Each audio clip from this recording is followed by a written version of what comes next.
All right, good evening, everyone. We'd like to go ahead and welcome you to the Fruita City Council meeting.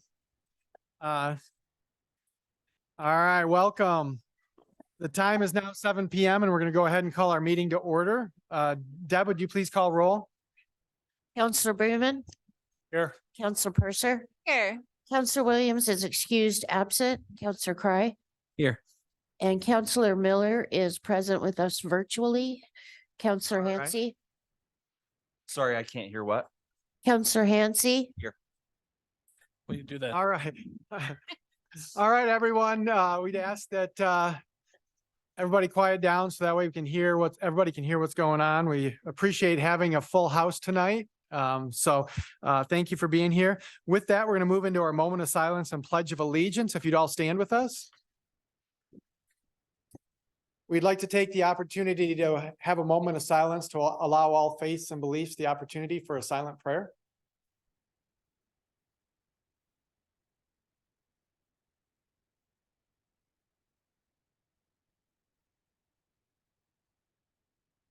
Thank you. If you'd please join me in the pledge. I pledge allegiance to the flag of the United States of America and to the republic for which it stands, one nation, under God, indivisible, with liberty and justice for all. Yeah. That sounded really good. All right, with that, we've got an agenda before us. Are there any changes to that agenda? No changes to the agenda, Mr. Mayor. All right, do we have a motion to approve the agenda? So moved. Second. All right, we've got a first and second. Is there any other questions or comments? None. All right, hearing none. Deb, would you please poll council? Councillor Bremen. Yes. Councillor Purser. Yes. Councillor Cry. Aye. Councillor Miller. Sorry, guys. Yes. And Councillor Hansi. Here. Yes. Motion passes 5-0. All right, with that, we're gonna move into our proclamations and presentations. So our first presentation is, we do each month the Fruita Teachers and Students of the Month. And for October, it's Rimrock Elementary School. And so I've asked Janine to come down and help me, but I'm gonna come down to the front. It's a little easier for when we've got to read some things here. And then we also have a certificate for each recipient and then a day pass to the Fruita Community Center.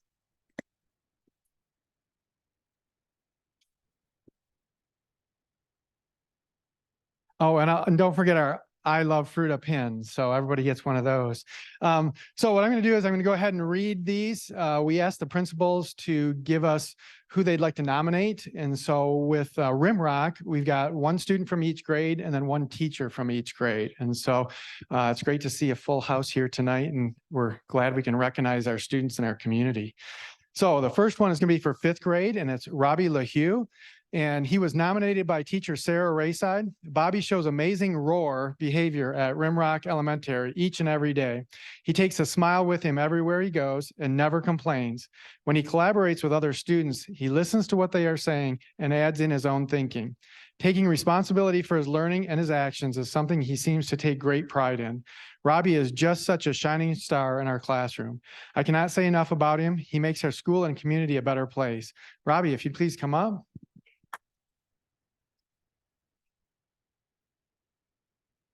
And we ask that you don't go anywhere, that you just come on over here until we get everybody up here. Our second one is at 4th grade, and it's Violet Pingle. And it says, was nominated by teacher Wanda Hoffman. Violet works hard and is always on task. She works well with others and never complains. Violet is a delight to have in our classroom and is a good role model for her classmates. Come on up, Violet.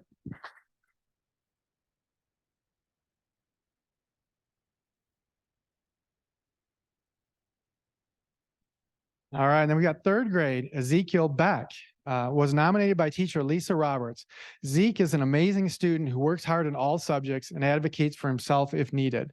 Zeke constantly shows roar behavior and is a good friend to everyone. We are lucky to have Zeke as a member of our Rimrock community. Come on up, Zeke.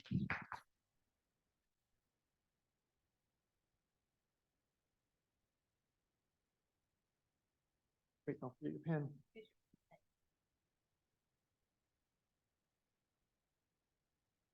All right, 2nd grade, we've got Elliot Menge, is that right? Mengi, all right. Was nominated by teacher Mrs. Steele. I'm happy to nominate Elliot Menji. Elliot was a positive attitude and always comes to school with a smile. She recently had surgery to remove her tonsils and missed a bit of school, but was able to jump right back in and make sure she was caught up with her learning. She gets along well with others and shows kindness and empathy towards her peers. She listens, follows directions, and actively participates in learning. I appreciate having her as a student this year. So come on up.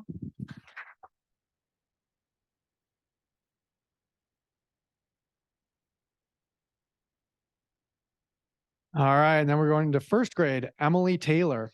She was nominated by teacher Patrice Clark. Emily is kind, caring, and hardworking. She is always engaged in learning and goes above and beyond classroom expectations. Come on up, Emily.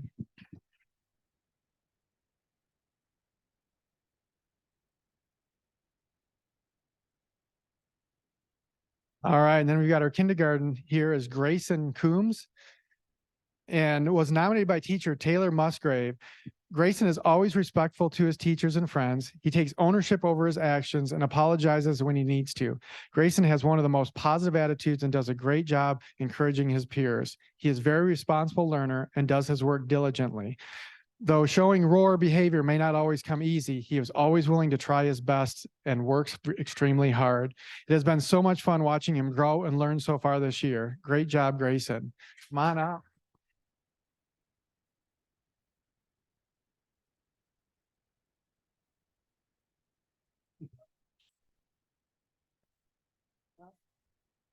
Don't go anywhere yet. We got to get the teachers up here. All right. And so the first one is for fifth grade, Sarah Rayside, in recognition of her dedication, passion, and hard work.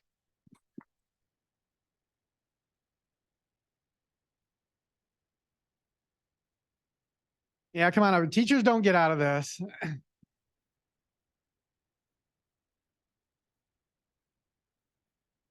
You can? All right, then we got fourth grade, Wanda Hoffman, in recognition for her dedication.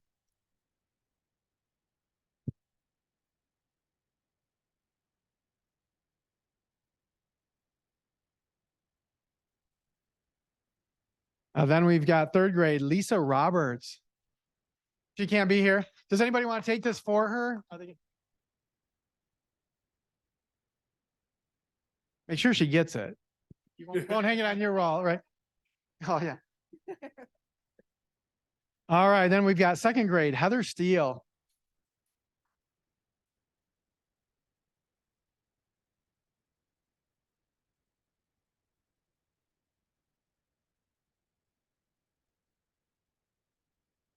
First grade, Patrice Clark.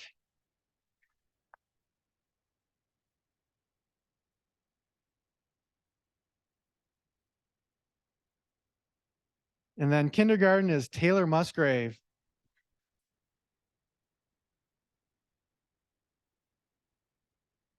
All right, then we don't want anybody to go anywhere because I'm sure there's some parents in the room that want to get some photos. So now's your opportunity. We can only keep them quiet and still for so long. Can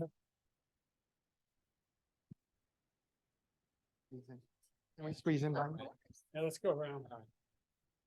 Yeah, no.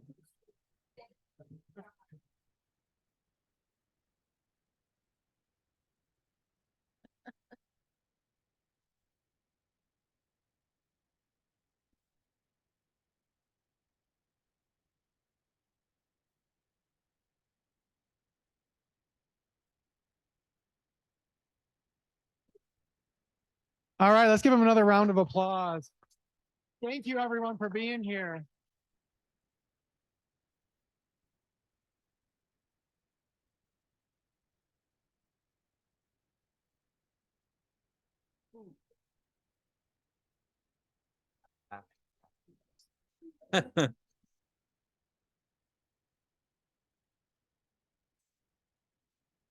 So now's your opportunity to sneak out if you want after that one.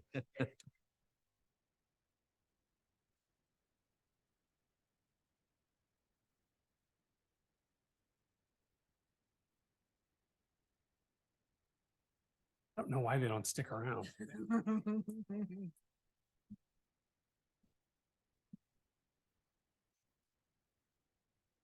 All right, with that, we're going to move into our next presentation tonight. We've got our Conservation Director, Alana Moyer of the Colorado West Land Trust, and she's going to give us an update tonight. Great. Share my screen here.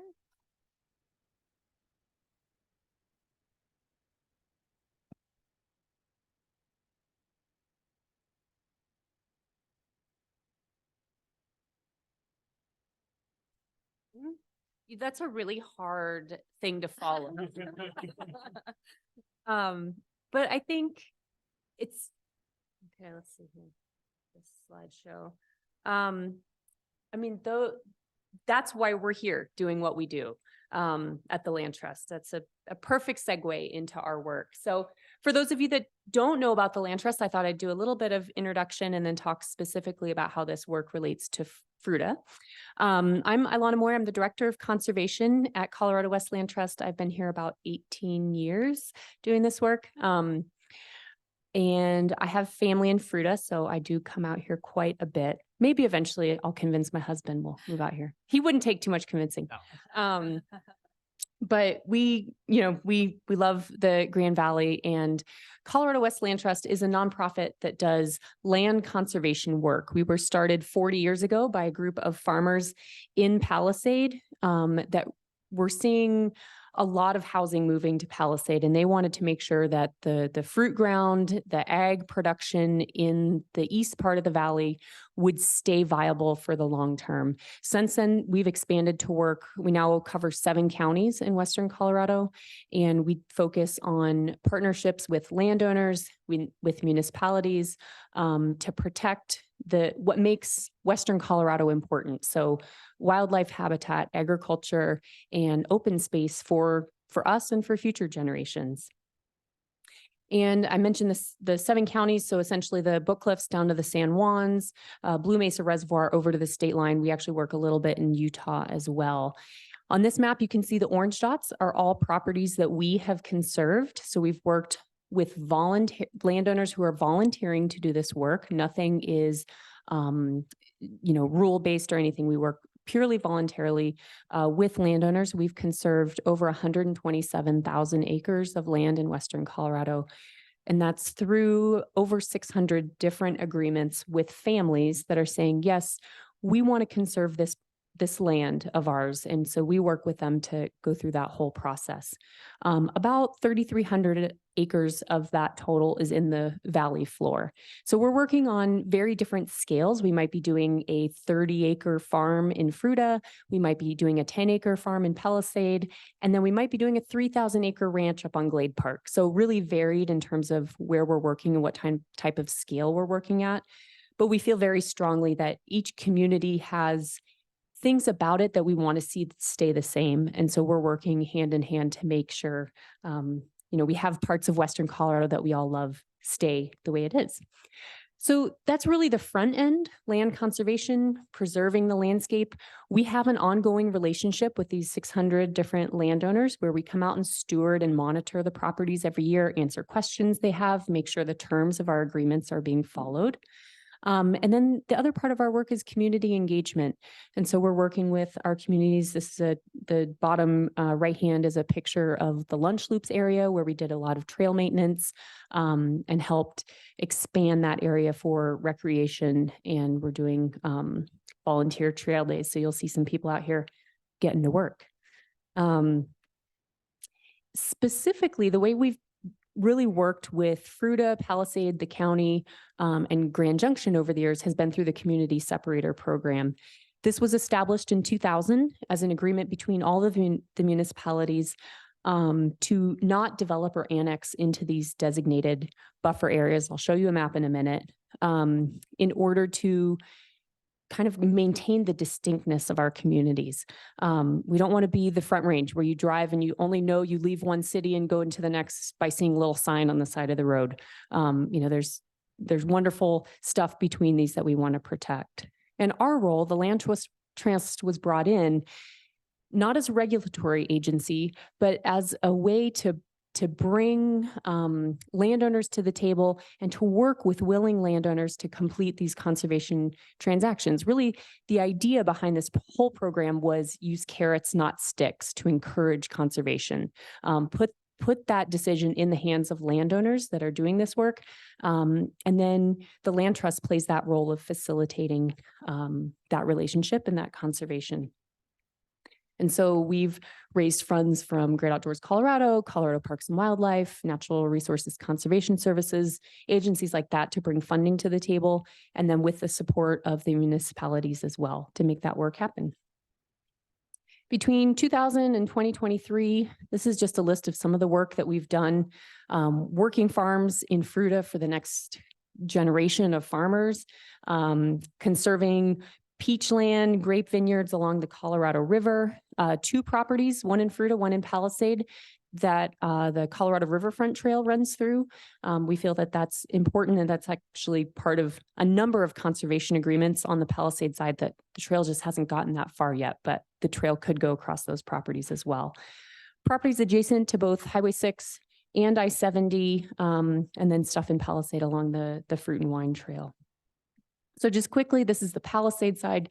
The green line is what's the designated buffer zone. It's very funky in Palisade. There are lots of people at the table deciding where these lines went. So these were what the communities decided. The red are conserved lands. This is an example of one of the farmers, the Ruckman family that we worked with to conserve their farm. The Fruita side is a little easier to demarcate. Essentially just follows 2 roads, 19 and 20 road. Oh, sorry, 20 and 21 road, all the way. And then on the southern side, there's a little more zigging and zagging. But you can see we've done some really great agricultural land protection inside of those buffer areas on the Fruita side. For those of you that are longtime Fruita people, you may know Dixie Williams. She was one of the first people in Fruita that said, yes, this is important to me. I want to make sure that my family's legacy continues. The Kings now operate this farm of hers that was right in the middle of that area. And having landowners such as her that step forward and say, this is important to me, can have a real domino effect in a community where they're like, oh, okay, she did it. I'm willing to conserve my property as well. And I wanted to run through just a few examples of other work that we've done. This is the property on the kind of east of Fruita. This is along the Colorado River. And if you're on the riverfront trail and you're kind of making where the interstate makes that big, turn to the west coming from Grand Junction, this property is really close to that. And the trail goes through this conserved property. So we have this landowner to thank for those beautiful views that will always be protected for both people on the interstate and people on the trail as well. This property is on the west side of Fruita. This is the Horse Thief Ranch property. So for those of you that are boaters or you've ever floated downstream from the Loma boat put in, that's the property on River Right as you're floating down. And that whole piece until you get to the Cocopelli Trail system is all conserved. This is a more recent acquisition that we've done. This is 330 acres in the western end of the valley. And this landowner was very concerned about 2 things. One was agricultural lands and conserving ag lands for the future. The other was wildlife habitat. And he's a hunter. He wanted to make sure that the waterfowl habitat on this property was not only available for future generations, but he enhanced it as well. So his conservation agreement talks about agricultural protection and having enhanced protection and ability to increase pond size and stuff like that for migrating waterfowl. I apologize for not having a video in here. I didn't know how to do that on PowerPoint, but just amazing crane habitat on this property. And it's nice to see the cranes here in the valley, which is great. And then one that maybe not a lot of people are familiar with the land trust role, but we worked with the city of Fruita quite a while ago now to conserve the Snooks Bottom property. So this is Snooks Bottom a few years ago, but this I guess a little bit later than this time of year. But we have an agreement with the city of Fruita that conserved this property, and now it's a public open space. And that's something we would love to play that role wherever it's appropriate with the city of Fruita. We've done that a couple of times with the city of Grand Junction. We've done it with the city of Delta. We're working with Paonia right now, the city of Ouray, and then the Snooks Bottom property here. So if there's ever an opportunity where there seems like there's a fit for a partner to come into a park or something like that, we are happy to play that role and feel like we can add some value as well. So moving forward, looking towards 2024, we are pursuing conservation easements on working farms. We're actually looking at a number of farms in the Fruita area. There has been an increase in the tax incentives in the state of Colorado for land conservation, and that has really been a boon for landowners who want to pursue conservation agreements. They're allowed to get more tax credits for their donation of a conservation easement, and that's really increased the interest, which has been wonderful. We're partnering, like I said, with municipalities on public access projects as needed. And then our request for the coming year, Fruita has been such a wonderful supporter of our work for, 23 years now, I guess. Maybe it's 22 years. But we'd request the same amount that we've had for the past few years, which is about $9,000. $7,000 of that is for operations, and then $2,000 is for project work. This past year, we used that funding to pay for some appraisal work before we move forward with a project. And then this is a quote by Bruce Talbot. Many of you are probably familiar with the Talbot family. Bruce's dad actually helped found the organization back in 1980. This quote to us really speaks about why landowners are doing this. It's not only because they love the property, but it's a really important part of our local economy and keeping enough ag land, enough wildlife habitat, enough of what we love about Western Colorado here and in its, semi-original state so that we can all enjoy it. That's all I have, but I wanted to have a few time for questions as well from anyone. All right, thank you. And sorry, I guess it's kind of awkward. This half got ignored, but hi. Does anybody have any questions? I appreciate all the work that you guys are doing and appreciate those buffer zones. I live more on the east side of Fruita, and Great. it's kind of nice to know that we won't meet in the middle at some point. That's the hope. And I know what you're talking about. Yeah, yeah. So I appreciate all your guys' work. Thank you. Yeah, our pleasure. I don't have any. Yeah. So do you have any, besides I know you're asked that you're normally asking, is there any other ways we can help you out as a council as far as getting information out? I know, that there's a lot of times we like to get those kind of partnerships too. It's not just about money, but it's about how to help in the bigger picture. That's a great, I'm so glad you brought that up. We are in the middle of working on a comprehensive conservation plan for our whole service area. So my colleague, who is a GIS wizard, is working on it, but he has also talked to a number of people. Mike, I think he talked to you a couple years ago, another one of my coworkers, about what is it that our communities really love and that we want to see protected long-term. And then how does and we're overlapping that with drought resiliency data and where there's really wonderful habitat, where there's viable agricultural land. The idea is to compile that all together and then come up with a list of areas we really want to do some focused work. And when we're complete with that, I'd be delighted to come back and share that with the council or with staff, however, whatever's most appropriate. And then at that time, we're going to try to figure out how we roll out programming in these different, areas that pop up as part of our plan. And that would be a great time to get more engaged with the city, to figure out how we reach out to landowners or, if there's public access components that are important, is there a partnership role for us in that too? Okay. If there's a owner of a farm, for instance, out here who would rather keep it that way, but, is also looking to retire or things like that. And so it's making monetary sense for them to sell to maybe a developer and something like that.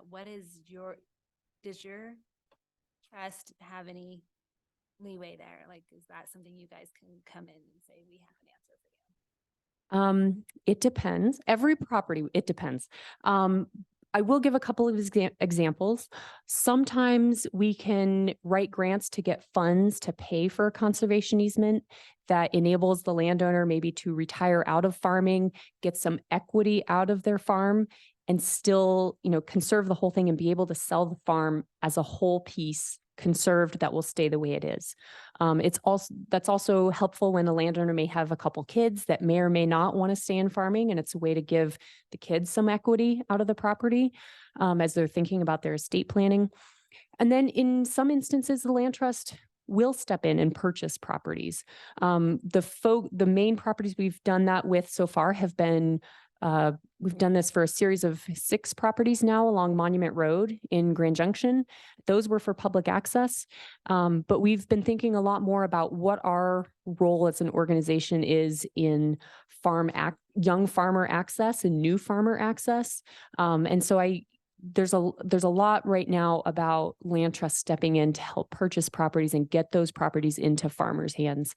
We're waiting to hear back on a grant on whether we get funded to do some of that work a little more specifically. And this would definitely be a focus area for that kind of work. So more to come. Great, fantastic. Thank you. And Mayor, members of council, I'd like to add in that as they work on their strategic plan and we think of some of the long-term goals that came out of our comprehensive plan, and which centered around having a hard edge of development, but a definite separator the buffer helps with that but that it's dependent upon, future decisions and typical things like that. There is an IGA between the cities and the county. But it gives us an opportunity to work closer with the land trust. It's something we've talked briefly about, but that as we look at those plans, finding opportunities to help with the goals that the city has of that hard edge and protecting viewscapes around the city. We're fortunate in this area to have so many public lands nearby to access and recreate on, but it doesn't leave out the opportunities that we have for conservation in strategic areas around, outside of, and even within the city of Fruita. Fine. Any other questions? Alana, we'd like to thank you for coming in and sharing with us. So much. Appreciate it. All right, we're going to move into our public participation. So this section is set aside for the city council to listen to comments by the public regarding items that do not appear on this agenda. Generally, the city council will not take any action or discuss these items. So if there's somebody that'd like to speak on something not on the agenda. All right, if you step up and state your name and address for the record, then we ask that you please keep your comments to 3 minutes. Pastor Travis Schroeder, you need my address too, right? Yes. 226 Narrowleaf Drive. I'm also the pastor at Bethel Assembly in Grand Junction. I'd just like to pray over the council and the council meeting, and anyone that would like can join with me. Heavenly Father, I just thank you so much for all of your blessings, the blessings that you give in our community, Lord, and we just seek you, Lord, for your wisdom and guidance as our council makes decisions that affect our entire community. Lord, I pray, Lord, that you would bless each one of them and direct them again to make those wise decisions. Lord, I pray blessing over every business, Lord, that each business would be fruitful, Lord, and just be a benefit to our community. Lord, I pray over our citizens, Lord, and their homes. Lord, I pray for the safety of our community. Lord, I just pray, Lord, for our schools and our teachers and staff and children. Lord, I just pray your protection over each one of them, Lord. And I just pray that in everything that we do, Lord, that we would be mindful of the direction that you have for us. And I just pray all of this in the name of Jesus. Amen. Thank you, council. All right, thank you. Is there anybody else in the audience that'd like to speak on something not on agenda? All right, if you please state your name and address for the record. My name is Arlene Jackson and I live at 411 Comstock. First of all, thank you to the members of the city council, Mr. Mayor, and the employees of the city for this time to speak. I'd like to publicly thank and commend our city manager, Mike Bennett. Mike regularly, in addition to all the other things that he does, he regularly holds city engagement opportunities. He features special guests, interesting topics, and always leaves time at the end of the meeting to answer questions from the group, regardless of how relevant they are to the topic. In September, my husband and I attended the session that featured Dr. Klein from Family Health West. We were looking forward to the conversation. Unfortunately, two members of the public, two citizens, rudely broke into Dr. Klein's time, demanded answers to questions unrelated to the subject, and made veiled threats to Mike. He professionally handled the situation, provided concise answers to questions, stayed calm and collected. I want to publicly thank Mike for his cool demeanor and his professionalism. I hope he continues to hold his engagement series, as they are a great way to understand things that are going on in the city. Thank you. Thank you for Arlene. sharing. All right, is there anybody else in the audience that'd like to speak on something not on the agenda? We have a whole row in the back. Nobody back there wants to get up, and now's your opportunity. Well, why don't we have one of the leaders come up here and just tell us about what your troop's here for?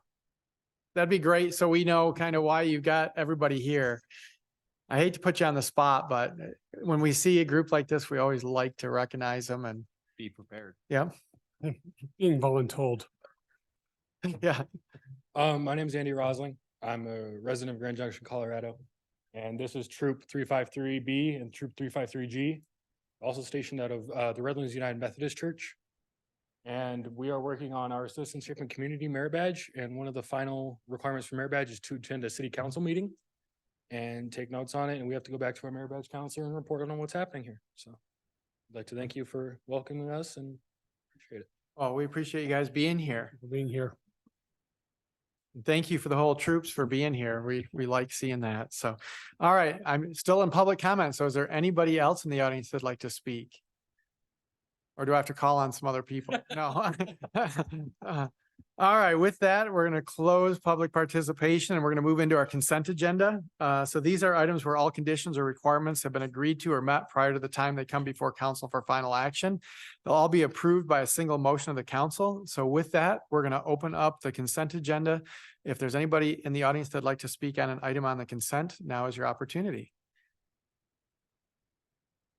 All right, hearing none, we'll close the consent agenda and bring it back to council. Does anybody have any questions or comments on our consent agenda? All right, then do we have a motion? Move to approve the consent agenda. All right, we've got a first and a second. Any other questions or comments? All right, hearing none. Deb, would you please poll council? Counselor Purser, Counselor Cry. Aye. Counselor Miller, Yes. Counselor Hansi. Yes. Counselor Bremen. Yes. Motion passes 5-0. All right, with that, we're going to move into our public hearings. We've got two public hearings tonight. So our first one is a special event liquor permit application, and we've got our Deputy City Clerk Deb Woods here to present. Thank you, Mr. Mayor. Good evening, City Council. Deb Woods, Deputy City Clerk for the City of Fruita. And I'm presenting the special event liquor permit application from the Greater Grand Junction Sports Commission for an event called Rexy Queen of the Desert Gravel Bike Race, which is to be held on Saturday, October 7th from 2 to 10 p.m. at Little Saltwash Park. The Greater Grand Junction Sports Commission submitted the fee and all the necessary paperwork for a special event liquor permit to provide beer service for Rexy Queen of the Desert Gravel Bike Race. The diagram included in your council packet illustrates the proposed licensed premises consisting of a fenced-in area between the ball fields at Little Saltwash. In their narrative, the Sports Commission states that contracted event security will monitor the licensed area, including the singular point of entry and exit, to ensure that no alcohol leaves or enters the area. No alcohol beyond this point signage will be placed at this lone exit/entrance of the beer garden area. The Sports Commission also notes in their application that because finishers will be very spread out as they reach Little Saltwash Park, that they do not envision any crowd control concerns. Fruita Chief of Police Dave Kraus reviewed the Sports Commission's application and issued a statement that there is nothing that would prohibit the issuance of the license being requested. Therefore, it is staff's recommendation to the City Council that the application for the special event liquor permit be approved subject to the following three conditions. 1, the applicant will discontinue serving alcohol at 9:30 p.m. to allow patrons 30 minutes to finish their beverages and leave the licensed area. 2, the licensee needs to be aware that they are solely responsible for control of the licensed premises. And 4, all other procedures presented by the Sports Commission will be followed. The representative from the Greater Grand Junction Sports Commission could not be here with us tonight, so in his place, we have the founder of Desert Gravel, Morgan Murray, here, so I will turn it over to Morgan for any additional comments he would like to submit and to answer any questions the city council may have. Yeah.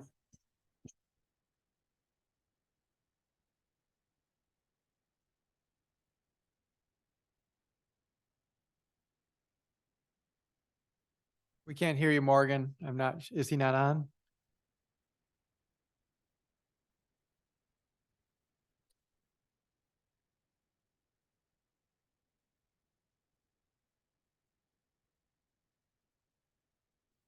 I do know Morgan had, I know in his family, there was a pretty serious accident that he's taking care of, so it might not have been able to make it. All right, with that, then we're going to move into public comment on this item. So if there's anybody in the audience that'd like to speak on this item, now is your opportunity.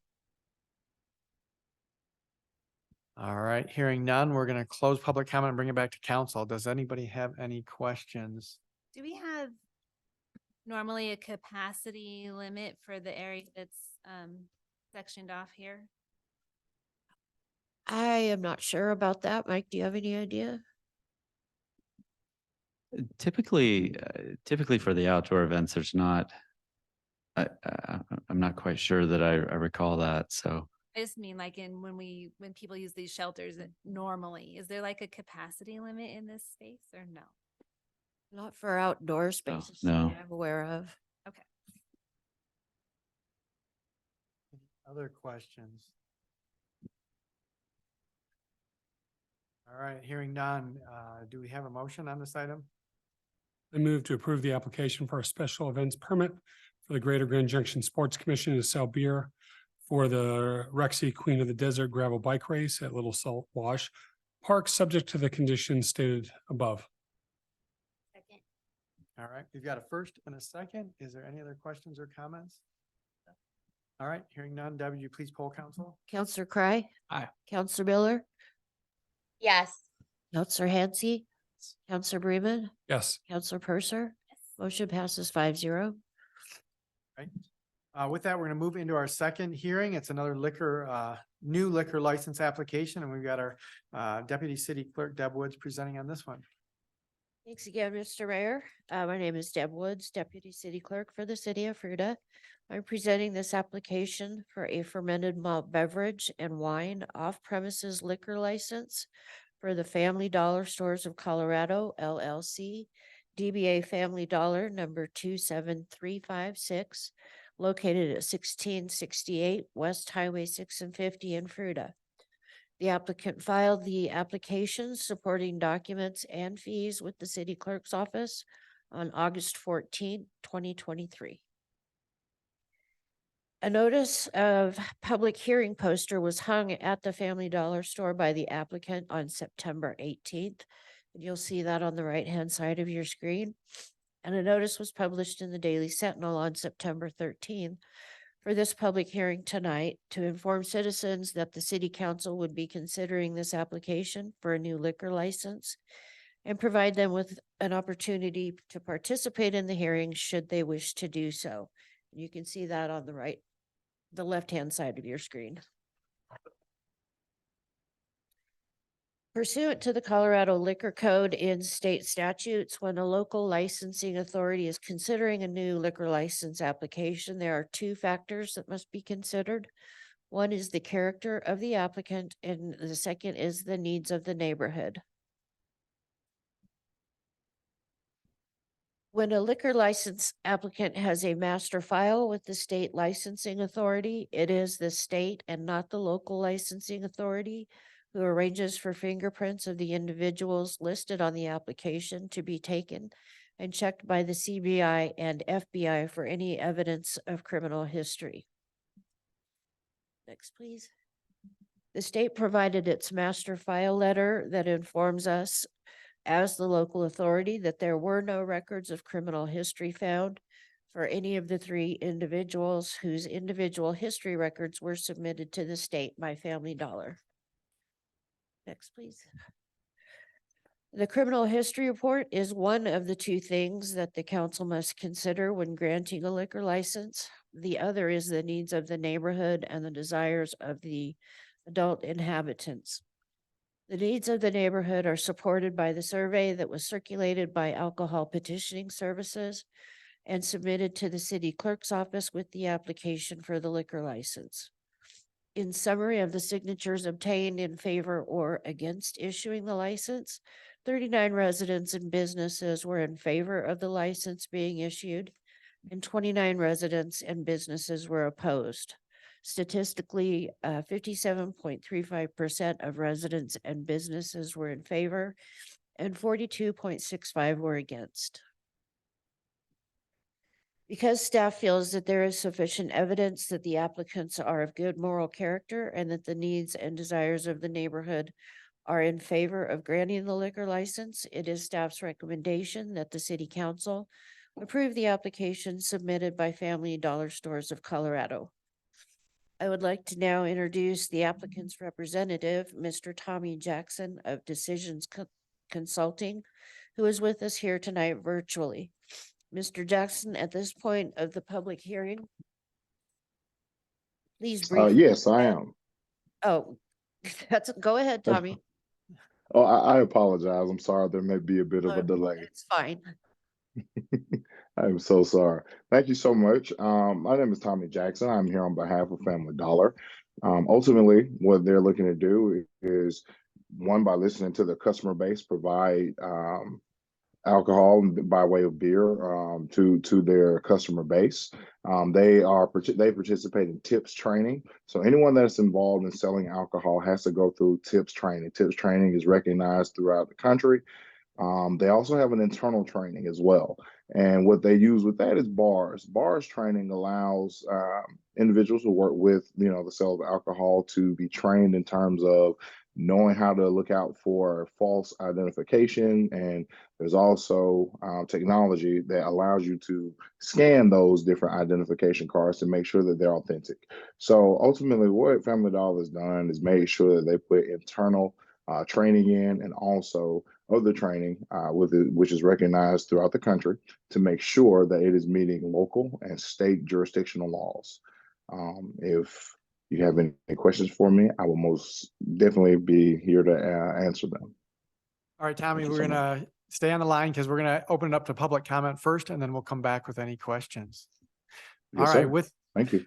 Yep. With this item, we're going to open it up to public comment. Is there anybody in the audience that'd like to speak on this item? Now would be your opportunity.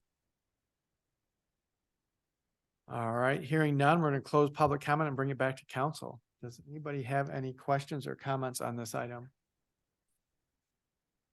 Go ahead, Matthew. I do on this one. I ran my own numbers, but I think Debbie said it was 42%, 58, 42. I don't ever recall kind of having that sort of split on this.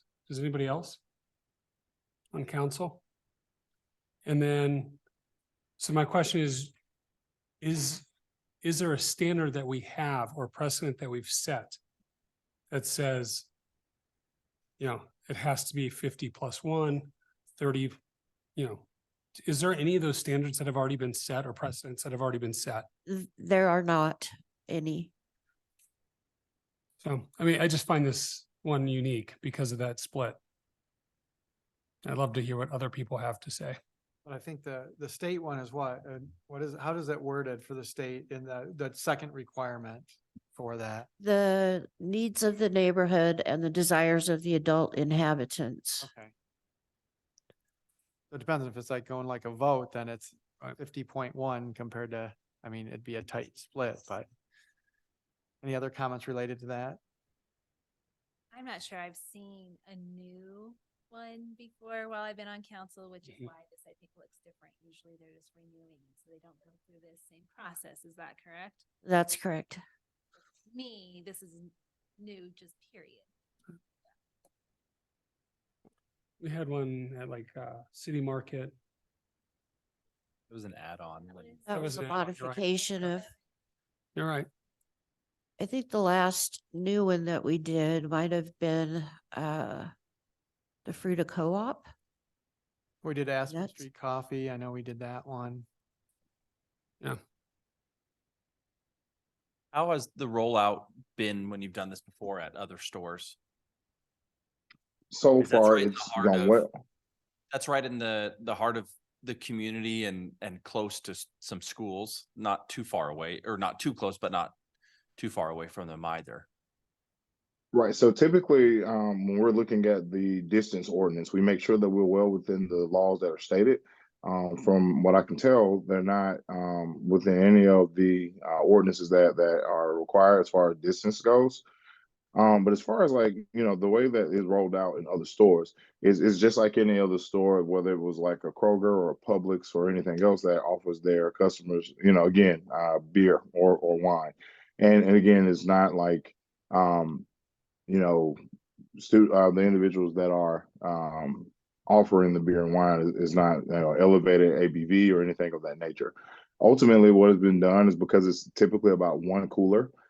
They're able to have the individuals that are over the store watch the cooler and make sure that nothing unlawful is happening while the cooler is in the space that it's in.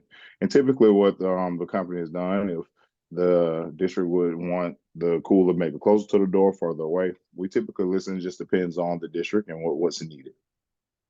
Thank you. Absolutely. And it talks about the needs of the neighborhood. Is there specifics to that? Like what, is that just subjective or what does it mean exactly? There are two questions on the actual survey. And the first one is, let me see if I can remember. It's included in your council packet in the preliminary findings. But one of them, there's two questions. One asks if the needs are already being met. And then the second question, I believe, is whether they're actually in favor or are opposed. And this is the first time that I've had a survey that was conducted by a petitioning service. That may be why it looks a little different. Normally, the applicant takes a question Correct. around and asks. Yes. As opposed to sort of the ones that they select. Is it like There, so many of the geographical area? no, they are, that's completely up to the applicant. I've seen anywhere from 4 signatures up to 40. And I think this one has had the most responses that I've ever seen in my 15 years. Yeah, I'm ready to make a motion. All right. Is there any other questions? Well, we can have Yeah, comments yeah. after. Do you want to make a motion? I move we approve the application for a fermented malt beverage and wine liquor license for Family Dollar Stores of Colorado LLC, doing business as Family Dollar number 27356, located at 1668 West Highway 6 and 50. Second? Second. All right, we got a first and a second. Any other questions or comments related to this? All right, hearing none. Deb, would you please poll council? Counselor Miller, Yes. Counselor Hansi, Yes. Counselor Bremen, Yes. Counselor Purser, Yes. Counselor Cry. Aye. Motion passes 5-0. Thanks for being here, Tommy. Thank you so much. And I really appreciate the way in which you conduct your meetings. Truthfully, thank you so much. I really enjoyed it. All right, You all have a good good one. evening. Take care. Thank you. All right, with that, we're going to move into, we do not have any administrative items tonight, so we're going to move into our city manager's report. All right, thank you, Mayor, members of council. I did just want to note that yesterday, the official listing for Enoch Lake was posted live to the public through Chestnut Realty. So that is posted to receive offers through 5 p.m. Wednesday, November 8th. We will put a packet out on Thursday by 5 p.m. We'll put a packet out on Thursday, November 9th with any offers that we do receive. And then that's for the packet and agenda for the meeting on November 13th. I did just want to double check, and Deb probably already has it. So, but wanted to make sure and I don't have my written notes with me, but did we want that to be an earlier time? If I remember, 6:30, that's right. Okay. So that'll be 6:30 on November 13th. Our realtor is already getting questions within that first day. Mary Elizabeth, our city attorney, and I she wanted me to ask you all for your permission to go ahead and release the appraisal document. If you remember, we had only released the appraisal amount. That was per one of the state statutes. The only reason was that was during that initial negotiation.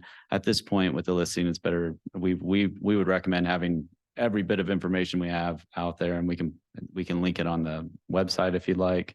But we definitely want to provide it to the realtor, which then opens it up. So any concerns with that from anybody? All right. We keep forgetting. Oh, yeah. TV's up there too. No It works concerns, for Amy? me. All Yeah, right. Thank I'm you. okay with releasing it. Thanks. Okay, great. We'll do that. I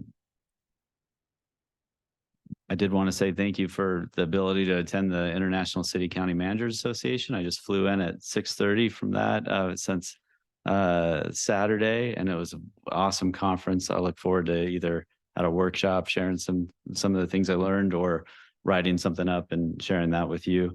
And then last thing I have to say is, in the words of Indiana Jones, I think the Scouts chose wisely tonight. This is probably our this is one of the shortest agendas we've had in a year or two.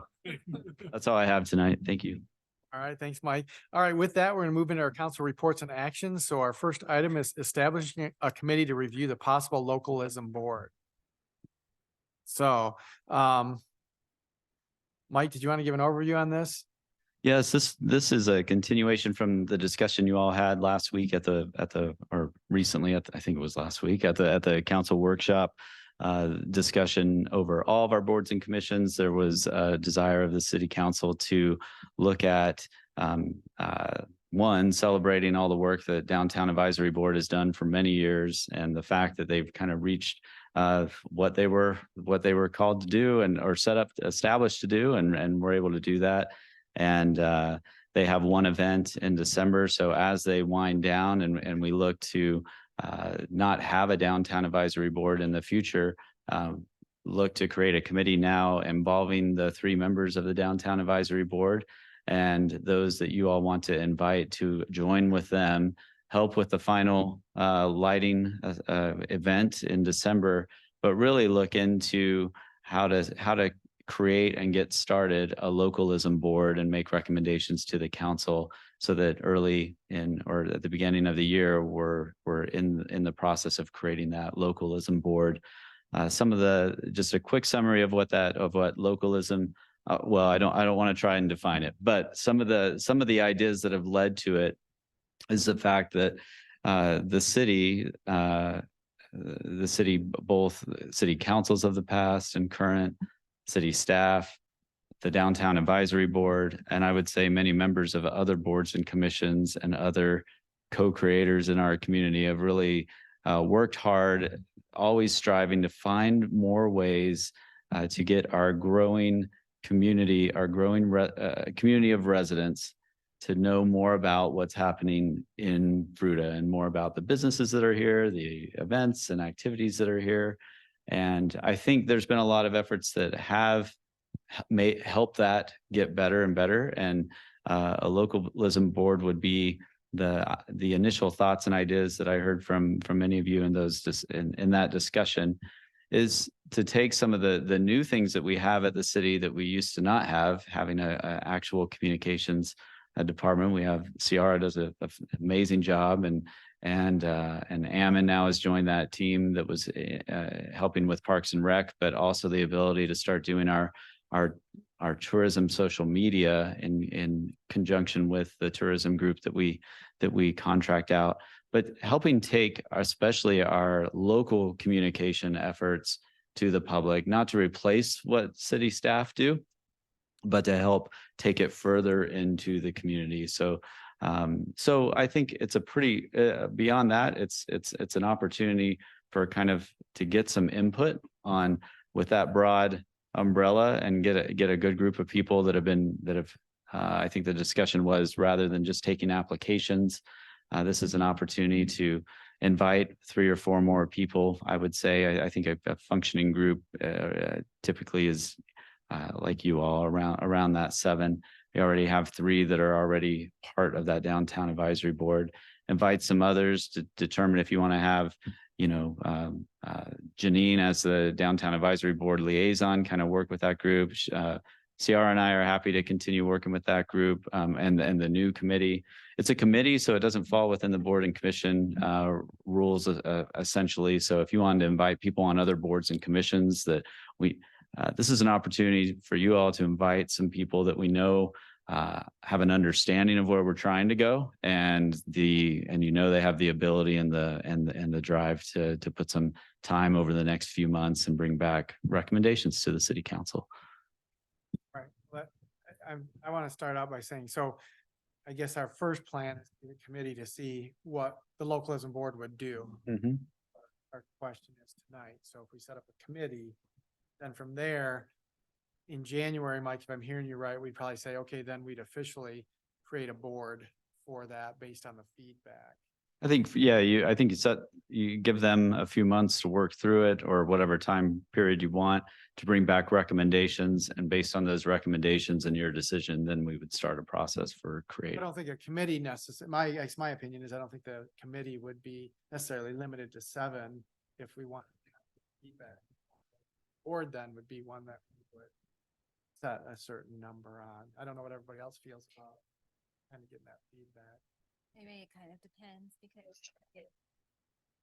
there's a sweet spot in a group, right? So if you get too many, all of a sudden you have so many ideas spinning around that it's hard to really bring in a focus.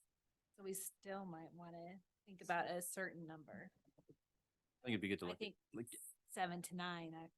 we want to have them apply by invitation, and then we can go through as a council to appoint them. And if it's got 7 good ones, if we've got 8 good ones or 9 good ones, great. I'm on the. Would that be council? Would that be the mayor? Well, it's a committee, so it works a little differently. We've always voted on. I mean, we always had with our committees in the past. I know we've come before council to say we're appointing them to that committee. Yeah, typically we've brought up. Yeah. How we got the applications, we said yay or nay on those. That's how that was. We kind of talked to people and then they applied. Right.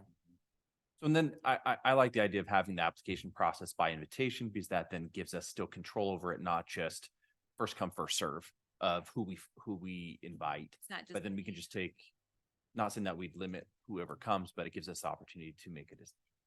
The only difference I would see was normally we're saying, hey, we're opening up for 30 days. I think with this one, we want to probably get moving, I would say a little faster if we can.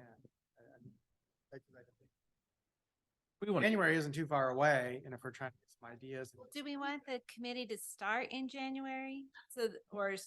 I think as soon as you all can appoint a committee, yeah. Hopefully if we do say yay to a board, it start in January. Okay. That might mean those members of the downtown advisory board might have, well, I guess could maybe hold those meetings together, like downtown advisory board meeting first, and then first 20 minutes, because we probably want it to be very long. And that's at 6, so like at 7 or something, start the committee if those 3 still want to be on the committee. Would that make sense? Because I don't want to commit like those 3 people. Right. Yeah. How many meetings were we thinking at the Tabor committee? I know it's different. They're gonna have like 3 meetings. Yeah, 3 to 4 was kind of the. Just want to make sure we also get geographically diverse candidates in terms of people. I think as diverse as we can. And you all can, you can, I think when I mentioned the application piece, I think more what was driving that in the past was you all being actively recruiting. So inviting them to apply, it works great, but not just we just put it on the website and see what happens. You all actively recruiting and during your reports and actions at the next meeting or the next two could definitely be talking about, you know, people you've reached out to or talking about areas that we haven't reached out to, or, you know, to try and make that as diverse as possible. So And I think the other thing is that coordinate that way. if we say, hey, there's 9 or 10 people on this committee, we will set a number if it's 7 or whatever it is for the board once we set up the board. So these, like Mike was saying, some of these committee members could be from other boards. So that way we get, you know, that diversity of location. I think good. I think, you know, an age demographic, because retirees look at things different than a young family would look at it. Localism, different areas. So to be on this, do we need them to be a resident of Fruita, or can they just have a business in Fruita? I mean, I just want to make sure, yeah, or that we're making sure we understand who we can and cannot reach out to. I think citizen, it's nice to have citizen, but I do appreciate the thought of if you're a business owner, you can also be on the committee. So, you know, what means vested in Fruita? I think that's kind of the deal, like thinking of a friend of mine that he lives just outside of Fruita, but he does he coffee shops in Fruita. So I'd hate to limit people if they are engaging in Fruita. You know, that's kind of what we're looking for, is the people that are already doing it that can help us. So would you say is someone with a business license and a Fruita business license and or a resident? That could be good. We can be more loose per se. Boards, this is just a committee. Yeah. Mr. Mayor, Counselor Miller has her hand raised. Oh, all right. Counselor Miller, would you like to speak? Matthew asked my question. I actually was thinking the same thing, that I think it might be nice if we could include some of the non-citizen, you know, local to me doesn't necessarily just mean within our city limits. So if we could include, you know, some of the more rural areas, I think that'd be a really awesome opportunity. And we do have people that, you know, are eager to do that.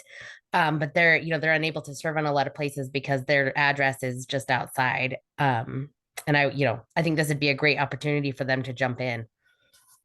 And to reiterate, this is just up for the committee, then the committee can determine if the Well, board. The council will Yeah, I guess. decide what, Get but then we have to recommend- set up bylaws and additional stuff. This will give us direction for what we want this committee to do, because really this is feedback for us to say, okay, we want this committee to be involved in this, kind of like what we've done. I know downtown was years ago, but hey, we're focusing on the growth of downtown and promoting downtown businesses. That was the primary focus. And so what does this localism board really mean to the citizens? And that way, when we set it up, we know, okay, we're setting up for a purpose, and then they can start setting goals and that. Has any of you been part of, we had a committee for a board formed while anybody's been on council? Oh, we had livability. It was partly that was partly from a grant. Well, and you were on council in the downtown. Were you on council in the downtown? Yes, I was on council when that. So did they, started. so it's a leading question. Yeah, it was. It was a while. I got all the gray hair after It that. was a long time ago. That was a question leading into my next was, so is it that during those formations, did the committee come back and give suggestions and then it said, yay, then we form, if we say we want it to be a seven board, so we form that 7 board and then they create the bylaws, or do we have the committee come back in 2 chunks? One is, hey, these are our ideas. Great. We like this. Now go suggest bylaws and then come back to us, kind of have a step 1, step 2. I think it's been, you know, a committee would look into more the purpose, some of the structure, what they hope, what kind of representation on a board like that, what they would hope to accomplish and recommend to you all. But you all working with our city clerk's office, the legal department, typically create bylaws. And now you might have some questions like, how many people do you think would make sense, and what type of a makeup would that be, and ask them for those types of things to make recommendations to you all. But I think it's more really how could, what could this group's purpose be and what their focus could be and how it could be successful in the committee's eyes. And then we build some structure around that, right? 3 other questions, or one's more of a comment. Hopefully we can put into the budget or get put into the budget something for this committee, because I know there's a timing issue. I'd rather put in a budget for the potential of having a localism board. So they have something. But if we don't form it, it just goes away. It'd be nice when we formed the committee that hopefully it'd be nice to have some business owners, as we discussed. Last question for Janine. You had a downtown advisory board meeting subsequent to the workshop. No, it was Oh, because you of have- the workshop. I guess, have you talked to any of them? I What e- have they, what did they I say? did email, as we discussed at our workshop, I emailed everyone, let them know what our discussion was, that we had decided that we were gonna dissolve at the end of the year, the downtown advisory board, and invited them to all be on this committee for the local.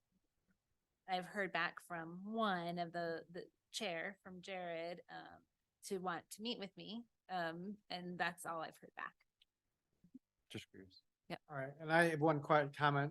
I guess, I don't know if I'd want a budget, just because we can always reappropriate funds once we know kind of what their goals are. And if we're just setting it up in January, we really don't have an idea for what they would need to spend money on. So I hate to set aside funds that would all of a sudden be, oh wait, we don't know if we're gonna need them or if we're gonna need them for different things. That's my concern, is that we can always adjust the budget. Fair point. Well, and keep in mind, we set a line item for just in general for boards and commissions. So when we are going through that part of the budget, if you want to increase that, I mean, obviously you can do exactly what the mayor's saying, but we have a general boards and commissions line item. And then when boards and commissions have requests for funding, we can just instantly spend from that. But again, none of these recommending boards can just spend money. It's coming through, and then council appropriating and then staff spending the money on behalf of the board.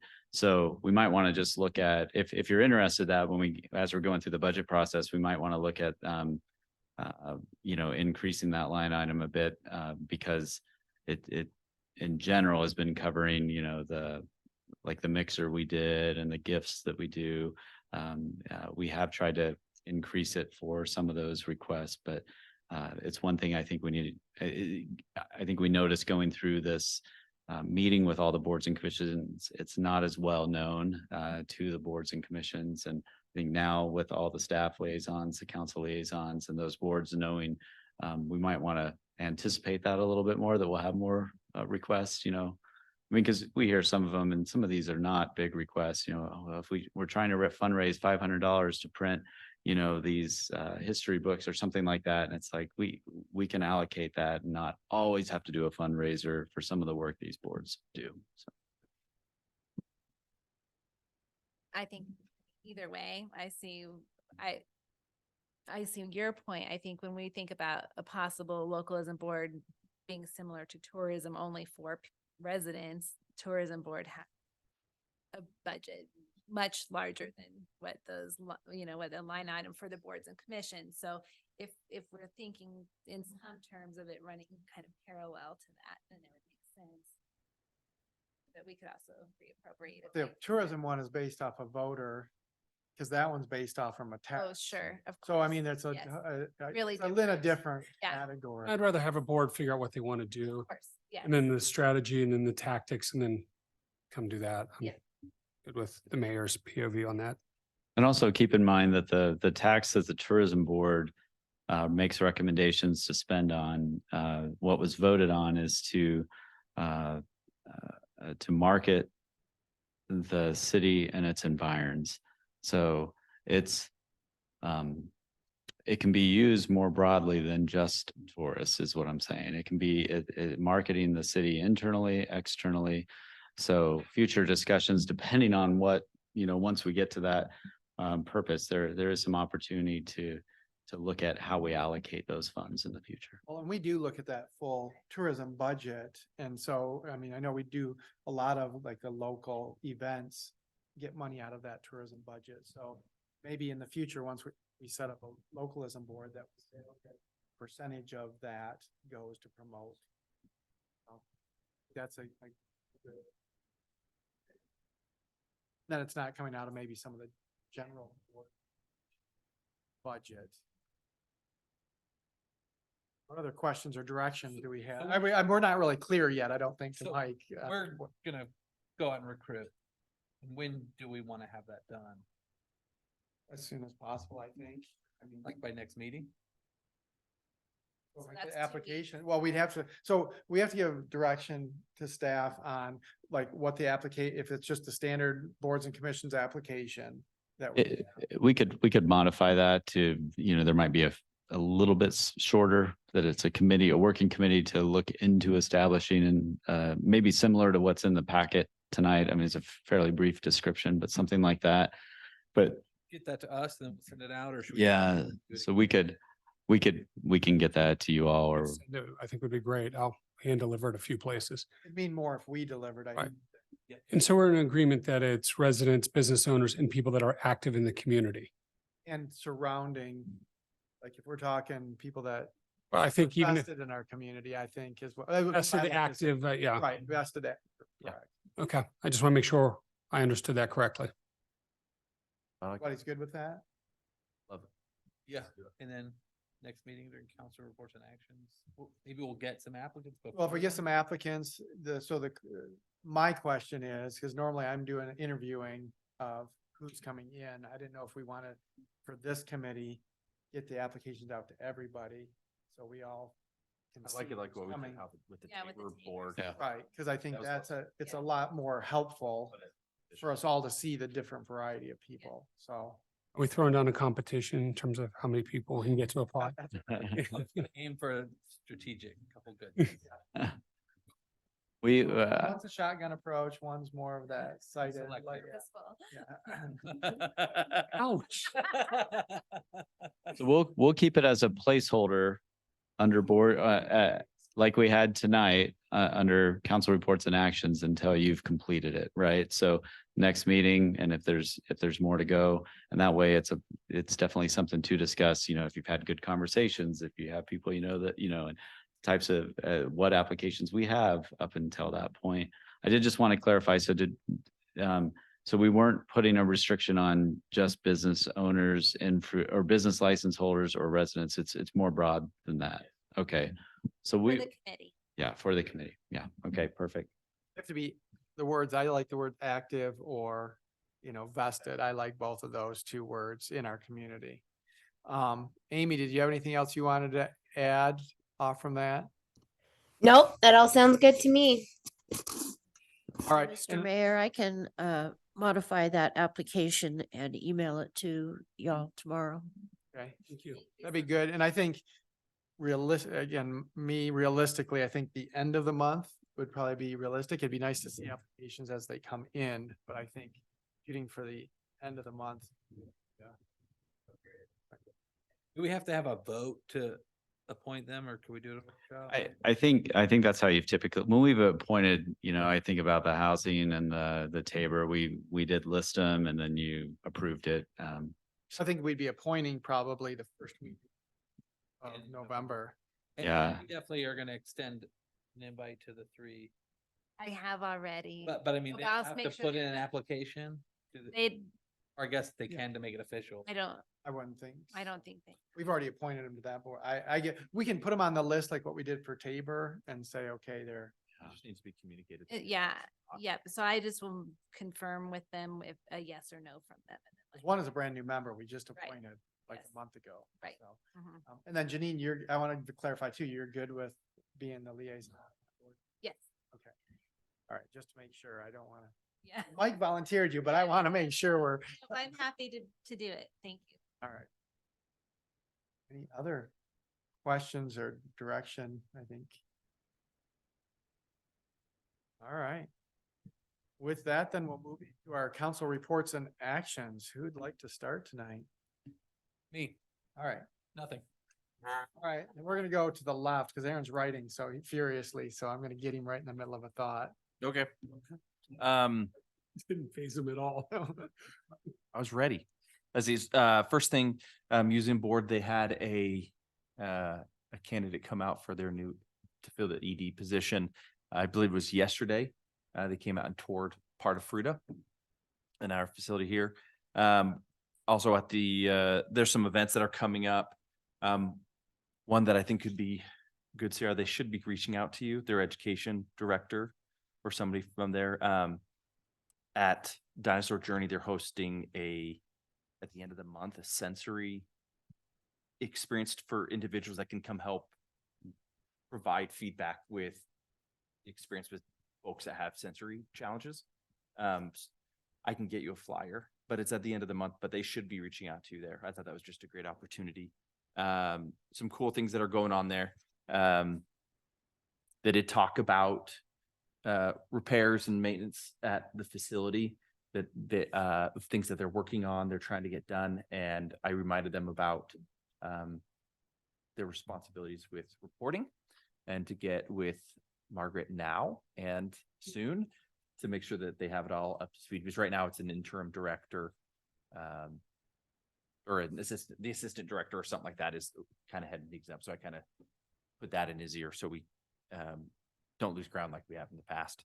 And I just wanted to let you know, I did have Kimberly Bolin, our Public Works Director, since she oversees our facility maintenance, and because we had heard that they were, working on this HVAC project. So we did reach out to them and offer, if we can assist, if we can help in those ways. And I know they've been talking with Julia at Dinosaur Journey. One of the big things is there's one office, I don't know whose it is, but apparently it gets frigid in the winter. Yeah. But they're trying to fix that specifically, as well as general issues. Is that the Ice Age? Right. Yuck, yuck. Had a board meeting last night. We met at Reed Park, kind of one of our tour stops. We're going to stop for the rest of the year until it gets a little warmer. I think Snooks Bottom is going to be the next one in the spring or late winter. But bid process for Reed Park is going out for different aspects. Mark said he's hearing the skate park contractors. They're like 18 months out to do that work. So it's kind of sad to hear that, like, the rest of the park's going to be able to get started, but the skate park will be a little bit further behind. And then we also talked about the RFP process, getting going for the artwork, focusing around the merry-go-round, like where to put it. But the RFP, I think, is going to be kind of trying to be as general as possible to just let the artists go wild on what they can envision. This Saturday morning is the religious summit that I'll be attending. I think it'll be great. It's focusing about religious freedom in the community. So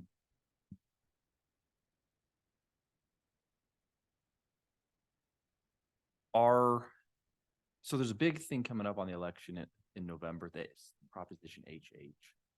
I have an opportunity to have someone come in if we want to support them or not, to bring this individual that comes in and we'll talk about Proposition HH and how it will impact us as state citizens.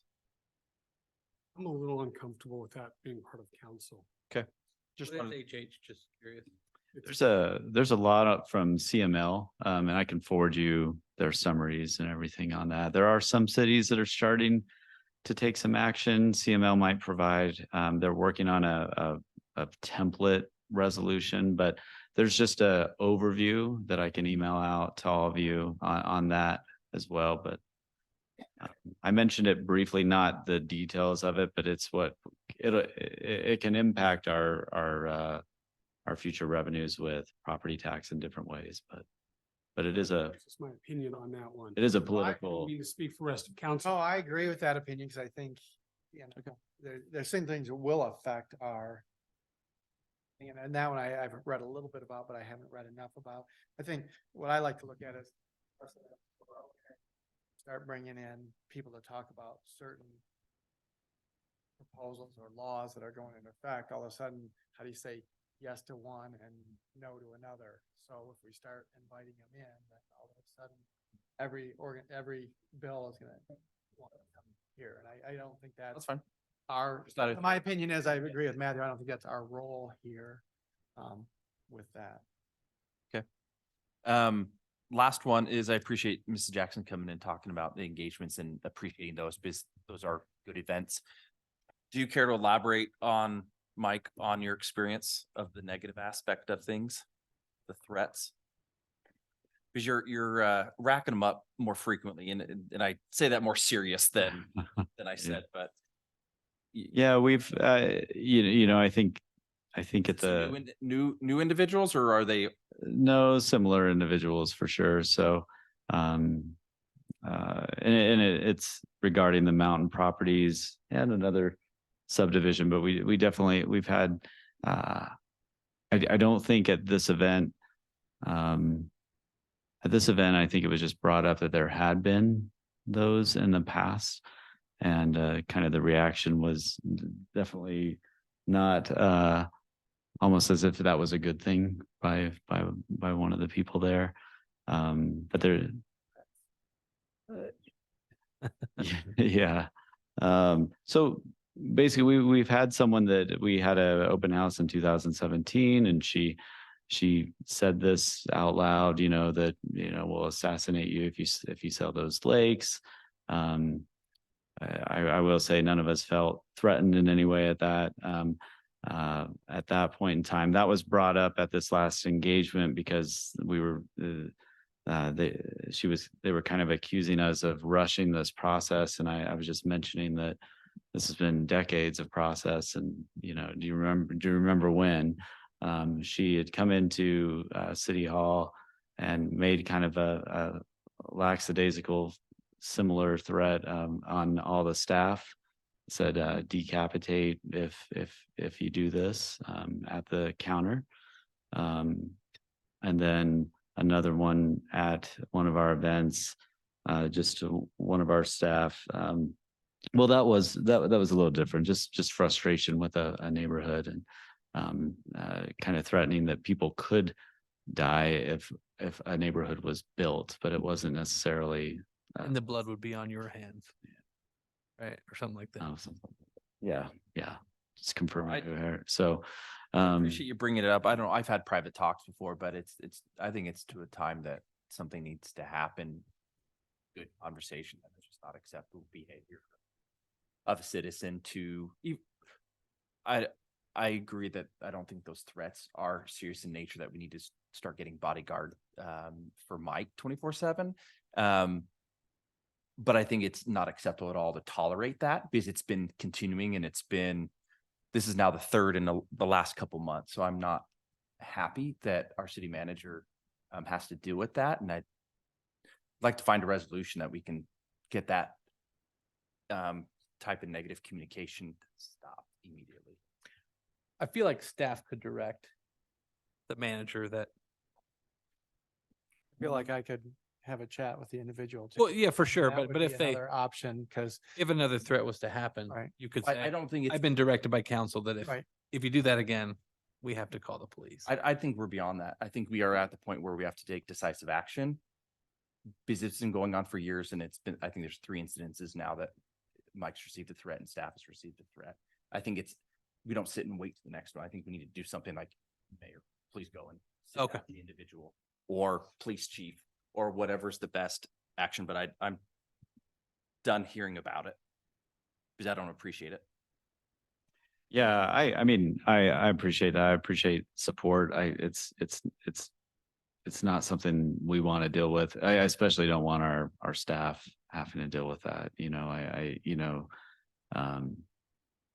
Mayor, I think if you felt comfortable mentioning that, while she may think that she may not realize, or may not even if it's not really what she's meaning, the words matter, they count, and they shouldn't be used. And if they continue, then we won't be able to. It ruins the opportunity to actually have healthy conversations. Yeah. Right. Well, and the threats have been private and public. Yeah. They need to. okay. Nope, I'm happy to do that. Thank you. All right, Appreciate it. That's all I have. all right. Thanks, Aaron. Pick it up someone. Matthew? I've got 2 easy things. First of all, thank you to Mike and staff for putting that tour together. I learned a ton. I've still been thinking about it. Really well done, very educational, and I think will help guide us kind of as we work through this process. So thank you. Yeah, and can I, sorry, that reminded me of something. I think I just got it. I haven't been able to open it yet, but it was sent this evening. But uh, Sarah Wood, who helped put that tour together, and Gavin Brooke have put together. So we'll be sending you a link of a way to kind of add your thoughts so that it's all in one place. And even if you weren't able to be there, it'll be a good educational to see what people with photos and videos and a way for each of us that maybe took photos and videos of these riverfront properties to be able to download them to that space. So watch for an email coming soon, likely tomorrow, with some detail on what you can, those of you that were there, how you can put your information in there, and those that weren't able to be there can actually kind of have a review and get to visually see and hear or read about what that is before we have future discussions. Right. The only other thing I have is, and I haven't had a chance to dig into this, but there's been some conversation about Cora requests and whether the Cora requests themselves are public. And I did not know, and I know that's different between different municipalities. And I think that there's a motion, or it's coming up to make all Cora requests public. I just am not educated enough to know what our policy is. Yeah, I need to look into it a little bit more. It came up just at the very end of last week, maybe Friday or Thursday, while Ciara was at the tourism conference and we were on the tour. That was one phone call I had with Ciara there. So that what happened is, without knowing the full detail, but the city of Glenwood Springs essentially came up with some, and I have not read it yet, but they came up with a policy that basically says when they receive a core request and a public records request, and then they deliver that request to whoever's made that request within all of them, same as all of us have to do by law and have a process for, that they're then making it publicly available. So whatever they put out there, there's we don't see any worry about that, because once it is public information, the challenge sometimes can be that sometimes some of that information is not easy to just put on a link. It's not always, and that's more rare. But yes, it already is public. It's just, so what we were going to look into is, because we typically, once we put it together, oftentimes what we give out, we already add somewhere, because if we get the request, then, oh, it makes sense. If we get a request for, the mountain properties, that's what, oh, we're going to add more to the website because that was a good question, right? So practice wise, we don't have any concerns.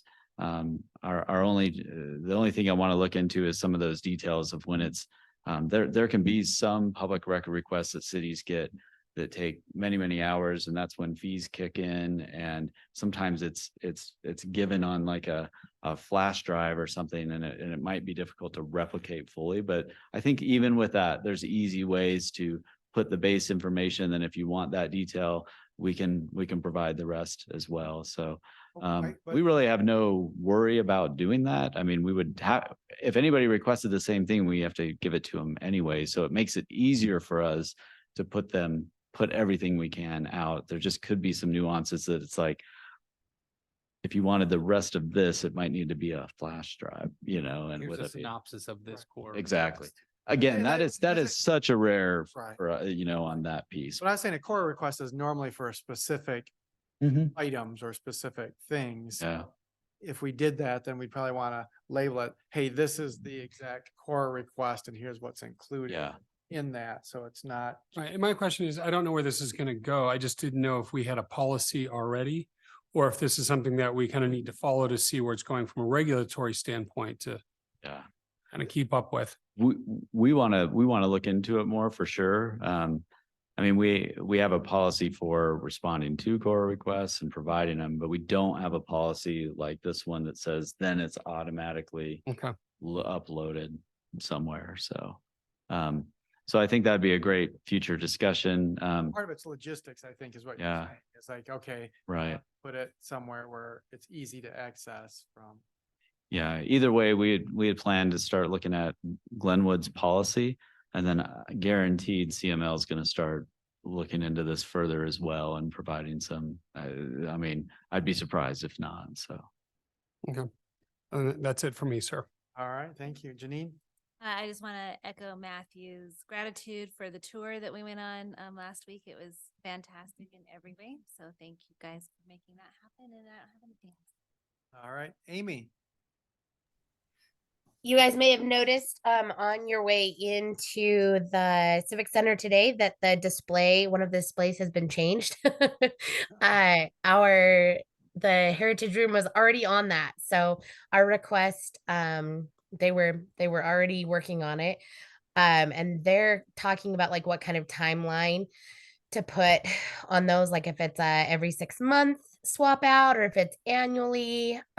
So stay tuned on that. They have a lot of exciting ideas for new displays. So kind of some fun momentum there for them.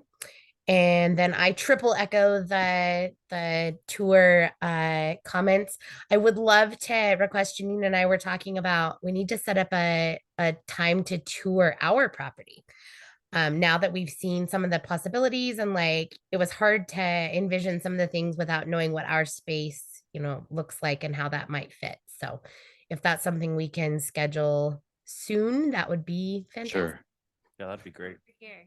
That would be easy to, I mean, we've done some tours in the past when they're right here in town, just a little bit of time before a future council meeting, and we could get that. I mean, if we want to do it, we could do it in 2 weeks, right before Yeah. council. That actually, I mean, it'd be great.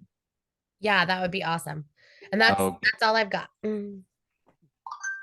I know Ken will be gone, right? But we could always take you on it if you want to see it separately too. So 6 o'clock, 2 weeks.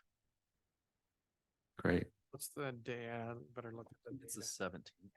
17th, all right. Is that it, Amy? That's it. That's all I got. All right. Thanks for Before I letting me go- be the voice in the sky tonight. I apologize for not being there, but I promise you do not want me sharing this. So I would echo that. I'll agree with that. So before I do mine, we're gonna go back, and Ken just wanted to echo the tour as well, right? Yeah, I'll quadruple echo. It was great. I have been thinking about it, like Matt said, ever since we went on it. It's really great to think about the thing that we'll make and the memories we'll make. And you hear all the stuff we've heard about Enoch Lake, and I'm glad that we're sort of doing this reciprocal thing as Enoch Lake may be changing, that we're creating this place that people can make memories and it will be part of the community, and it's right here. So thanks for the tour. All right. Was that a quadruple echo? That was it. Yeah, that's quadruple. So I can go quintuple? Yep. All right. All right. So no, I think that tour was great too. Other than that, I don't have anything to report tonight. So I've got my direction from council with a phone call I have to make. So that's the only other thing I will make sure I take care of here pretty quick. With that, no other items. The time is now 8:33 and we are adjourned. Coming.